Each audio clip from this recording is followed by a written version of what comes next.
పేరు కందుకూరు అనిల్ సార్. నా పేరు కందుకూరు అనిల్ సార్, గురవారెడ్డిపాలెం, ప్రకాశం జిల్లా.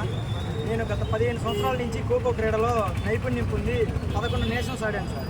నేను ఇదే రోజు నా స్పోర్ట్స్ కోటాలో కోర్టులో జాబ్స్ పడ్డాయని ఒక పోస్ట్ ఉంటే దానికి అప్లై చేసి ఎగ్జామ్ రాసి క్వాలిఫై అయ్యి తీరా చివరికి వచ్చేసరికి ఒక అతను సాఫ్ట్ బాల్ సర్టిఫికేట్ని సీనియర్ నేషనల్ సెకండ్ ప్లేస్ను డే అండ్ నైట్లో కొనుక్కొని వచ్చి దాంట్లో అప్లై చేసి ఉన్నాడు సార్. ఇదే విషయం మాకు తెలిసి అతని పేరు మొదటగా రావడం వల్ల వాళ్ళ సెక్రటరీ దగ్గరికి వెళ్ళి అడిగితే ఆ సెక్రటరీ కూడా తెలియకుండానే ఆడాడంట ప్రకాశం జిల్లాలో. అయితే ఆ స్టేట్ సెక్రటరీ దగ్గరికి వెళ్తే స్టేట్ సెక్రటరీ భయపడి వచ్చి అతన్ని ఒప్పించి హైకోర్టుకు వచ్చి రిక్రూట్మెంట్ రిజిస్టర్ గారి దగ్గర లెటర్ ఇప్పించాడు, నేను ఈ జాబ్కి రావట్లేదని. అయితే అతను మా ముందు లెటర్ ఇచ్చి తర్వాత 2 రోజుల తర్వాత వెళ్ళి మేము బెదిరించి ఇప్పించామనేసి మళ్ళీ సార్కి రిక్రూట్మెంట్ రిజిస్టర్ గారికి విన్నవించుకొని మళ్ళీ ఆ జాబ్ చేసుకుంటానని చెప్పాడంట.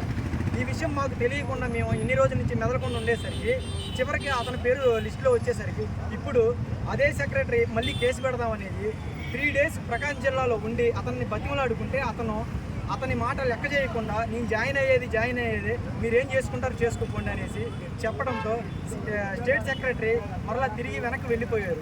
ఇతను ఆల్రెడీ యానిమల్ హస్బెండరీలో ఫేక్ సర్టిఫికేట్ పెట్టి స్పోర్ట్స్ కోటాలో జాబ్ సంపాదించాడు. దానికి రిజైన్ చేసి కోర్టు జాబ్కు వస్తాడంట. కోర్టు జాబ్ కూడా 4 నెలలు 5 నెలలు చేసి మళ్ళీ రిజైన్ చేసి డిఎస్సిలో పీడీ పోస్ట్కి వస్తాడంట. ఇలాంటి వాళ్ళ వల్ల నిజమైన క్రీడాకారులు ఎంతో అన్యాయానికి గురైపోతున్నారు.